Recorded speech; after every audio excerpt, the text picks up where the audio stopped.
Big Bang of Health.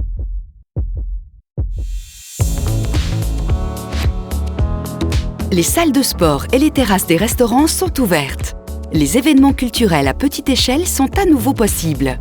Les choses s'améliorent lentement. Comment vous sentez-vous maintenant que les mesures ont été assouplies? Avez-vous pu mettre en pratique certains des conseils de l'épisode 1?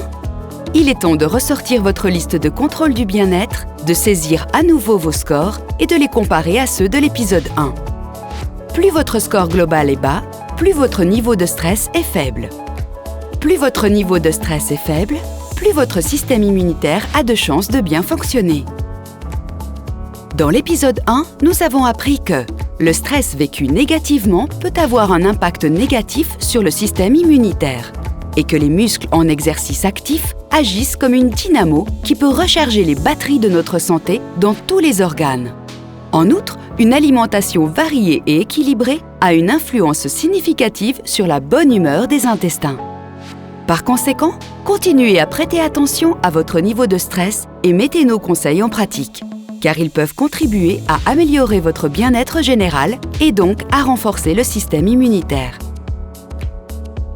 La science a pu démontrer de nombreuses façons qu'il est payant de maintenir le système immunitaire de l'organisme en forme.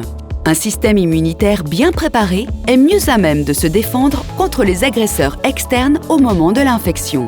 Il en va de même pour les effets secondaires qui peuvent survenir lors d'une vaccination. Les personnes ayant un niveau élevé d'immunocompétence présentent généralement des effets secondaires moins graves et, en même temps, une plus grande efficacité de la vaccination, c'est-à-dire une protection réelle. Il est important de savoir que les réactions légères et temporaires à la vaccination, comme les maux de tête, la fatigue, une légère fièvre ou des douleurs dans les membres, ne sont pas nécessairement mauvaises en soi. Ils sont plutôt un signe que le système immunitaire réagit. Le corps est stimulé pour développer des anticorps spécifiques contre les virus. L'effet de la vaccination commence à se déployer. Que pouvons-nous faire pour préparer au mieux notre système immunitaire à une éventuelle vaccination? Entretenez vos relations. Des relations interpersonnelles réussies sont un facteur important de la santé physique et mentale. Toutefois, gardez à l'esprit les mesures de distance et d'hygiène. Dormez suffisamment, environ 7 à 8 heures par nuit. Avec une bonne nuit de sommeil, le métabolisme ralentit, mais les mécanismes de réparation sont pleinement actifs. Le système immunitaire est renforcé, la peau se régénère et les hormones de croissance renforcent les os et les muscles. Mangez de toutes les couleurs de l'arc-en-ciel. Nous vous recommandons de manger beaucoup de légumes et de fruits de toutes les couleurs, car ils apportent des vitamines et des oligo-éléments essentiels qui combattent les infections fréquentes. Mangez autour du monde. Une alimentation variée vous apporte un large éventail de nutriments précieux. Si vous mangez sainement, mais avez tendance à manger toujours les mêmes aliments, vous ne mangez pas les mauvais aliments, mais vous n'avez pas une alimentation suffisamment variée. Vous pouvez souffrir de symptômes de carence. Bougez à tout âge.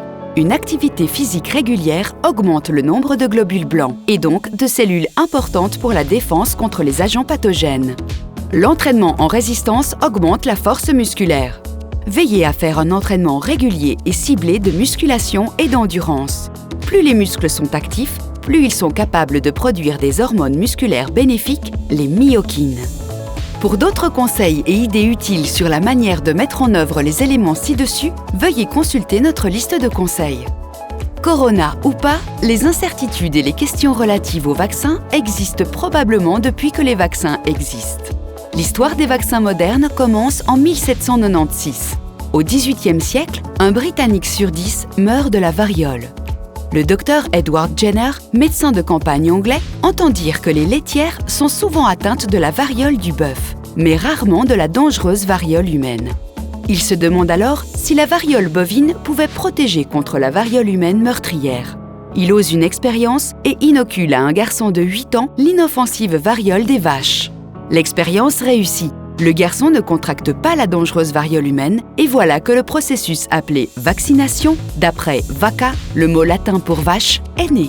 Les vaccins ont contribué à prévenir de graves maladies infectieuses tout au long de leur histoire de plus de 200 ans. Et ils continuent à le faire aujourd'hui. Aujourd'hui, en moyenne, nous sommes beaucoup mieux lotis qu'auparavant. Toutefois, il n'est pas faux d'être prudent en ce qui concerne les effets secondaires possibles. Les vaccins doivent être particulièrement sûrs par rapport aux autres médicaments. Dans ce contexte, il est extrêmement important de poser des questions et de les pondérer, déclare l'historien de la médecine suisse, Florine Condreau.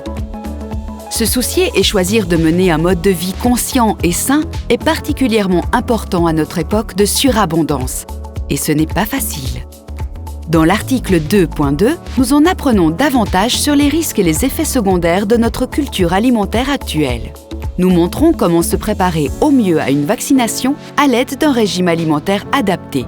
Et nous vous proposons un menu que vous pouvez déguster juste avant une vaccination, ce qui peut contribuer à renforcer encore davantage l'effet immunitaire à court terme.